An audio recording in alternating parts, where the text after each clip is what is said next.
Why are you like this? Why are you like this, Pittsburgh Penguins? Why are you like this? Let's go, Pens. Fan react. After I just got done live streaming this game. Pens lose 3-2 to the Tampa Bay Lightning in a game where, surprise, surprise, we were leading heading into the third with a 2-goal lead.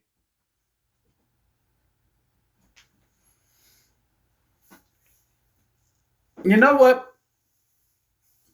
This, every time this team thinks it's going to hit rock bottom, we're just changing drill bits. And tonight was another example of just getting laughed at. You know, earlier today, Jim Montgomery was fired. The first coach fired of the season. Nobody had that. All of us think Sully's going to be the first one. All of us think it's going to be, I thought it was going to be the Utah Hockey Club coach. If they got off to a bad enough start, if Detroit got to a bad enough start, I'm sure they'd fire their coach. But tonight, this 7-1 last week, at least I could laugh at that. This game, you had Tampa. And yes, Jake Gensel returned. I know, we heard it. On Hockey Fights Cancer Night. And we did a little tribute thing for Jake Gensel.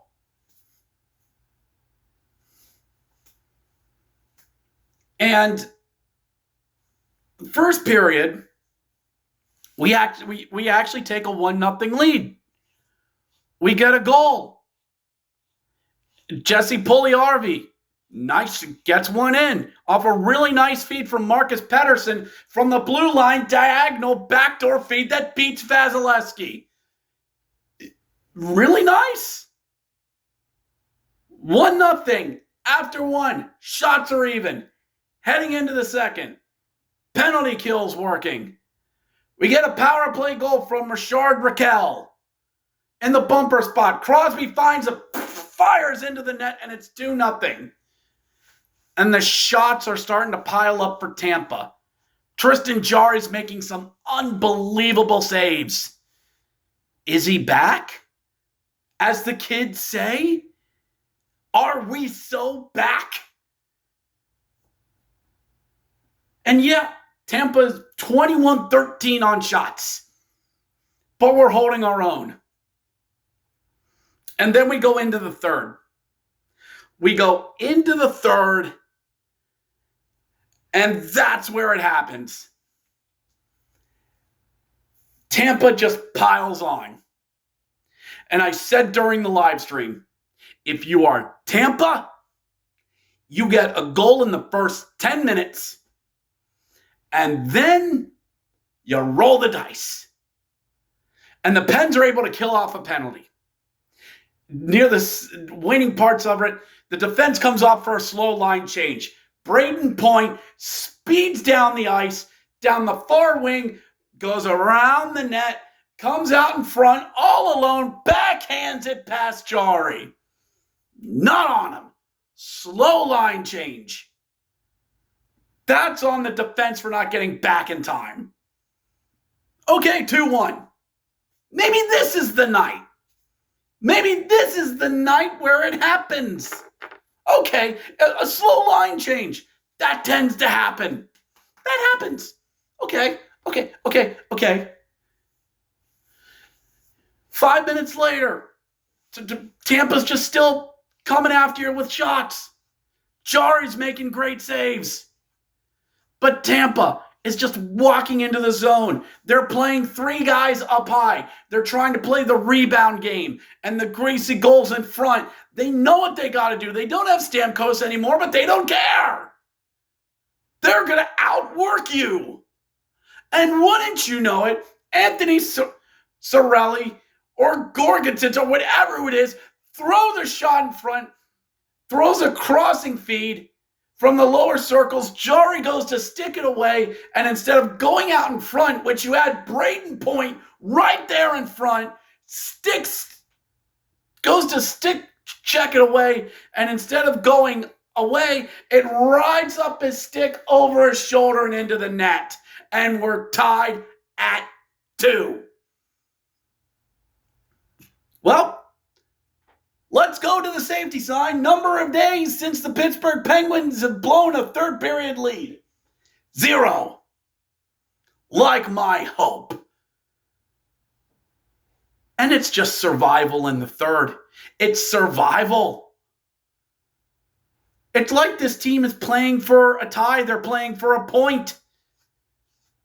And we get to overtime. We only get 3 shots in the third after they scored their second. The only scoring opportunity we had was a 2-on-1. We played for 40 minutes and then we stopped. And we stopped playing hockey. You stopped after 2 periods. What is wrong with you? Why can't you be normal?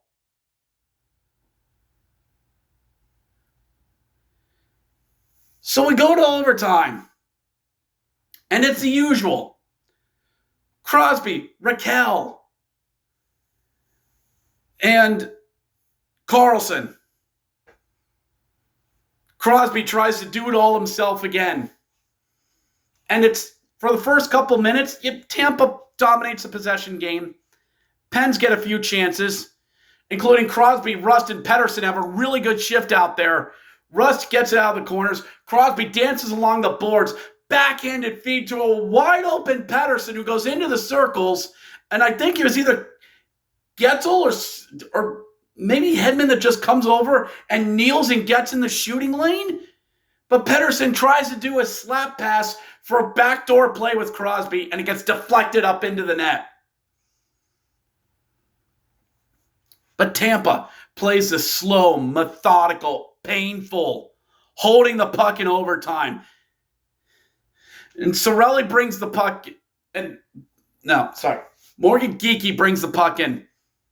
Back to Hedman. Back to Geekie. Geekie from the slot throws the puck down to Braden Point.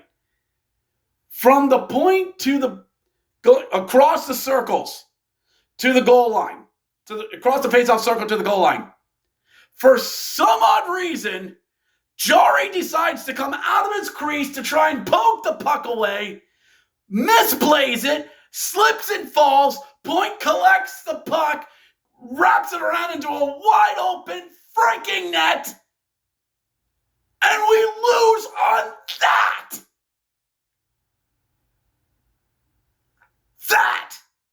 Oh, Jari had a good night. It doesn't matter if you have a good night. If you're a goaltender, tend the goal. Okay. Goalies that watch this, okay. Let's say he knocks that puck away. You still have 2 Tampa guys on that side of the ice. Who's going to get to it?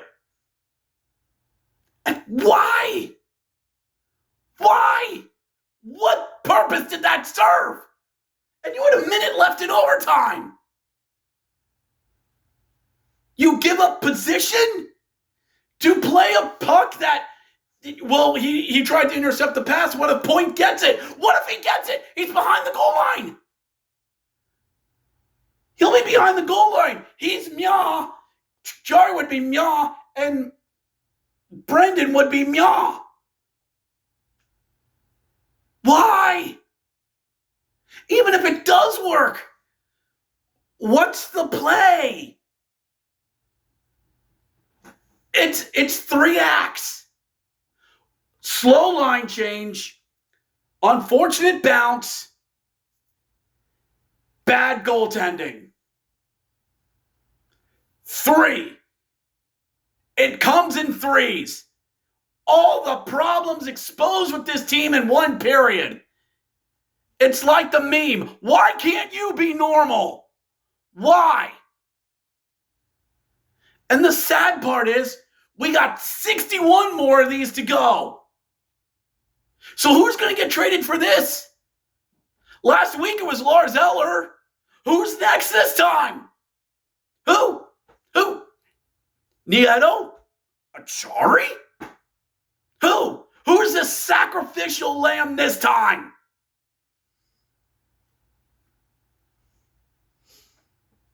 This is game 1 of a 10-game slog with playoff contenders and teams that are much better than you. And tonight, it's the same thing. You play well, and then out comes the clowns. And I can't wait for the next 24 hours on how Penguins media is going to spin this. Lie to me, Pens media. Lie to me. Tell me everything's okay. Well, the guys played hard. For 40 minutes they played hard, and then they stopped. And I'll say they quit. Oh, well, Tristan Jarry looked really good tonight until he let in the last goal. Well, I really like the direction where this team's going. Where? What direction? We're lost. We're rudderless, adrift in the sea, in a sea of mid. What happens when these other mid teams get good and defenses start gelling? Then what? When you get left behind?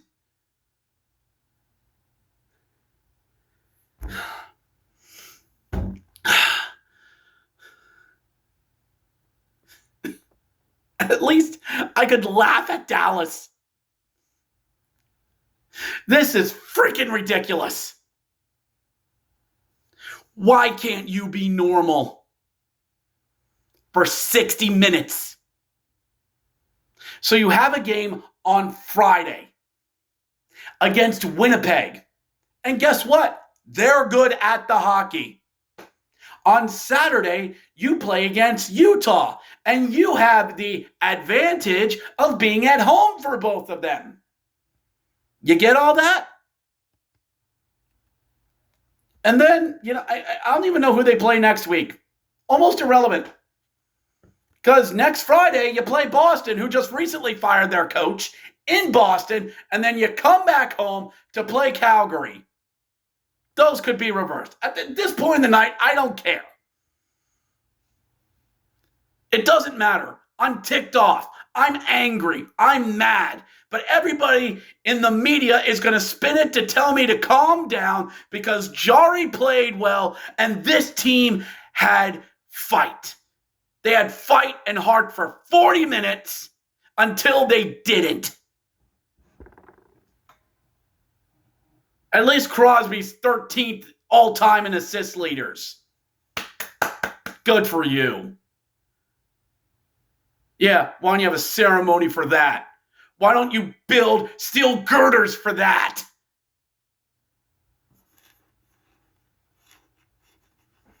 As the Pens Collective said, we're bleeding out. We're an artery bleeding out. But yet I'm being told that, it's just strawberry jam. And we're going to be spun and gaslighted and told all is well for the next 24 hours. Sullivan should be fired for this, but he won't because Crosby likes him. And he's the head coach of Team USA in the Four Nations. So we have a team that has a lame duck coach with a lame defense, an aging core, and goaltenders that we don't know what we're getting each night. So let me tell you something. Smiles. Put on a smile for everyone. Wear your jerseys. Smile and laugh through all of it.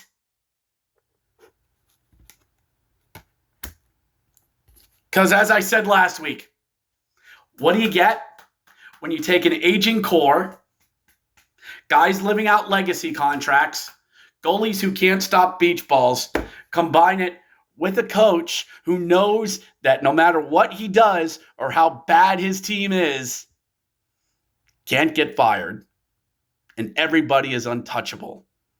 Oh, except Crosby. You get what you freaking deserve. So, you have a game on Friday. Good luck against Connor Hellebuyck. Good luck against Utah. And we'll see. But why can't you be normal? Why aren't you normal? Why? Join the PWO. Join the new order. The new blood. Because this team's going to need it. And the PWO is going to be there when it happens. Let's go, Pens. See you next time.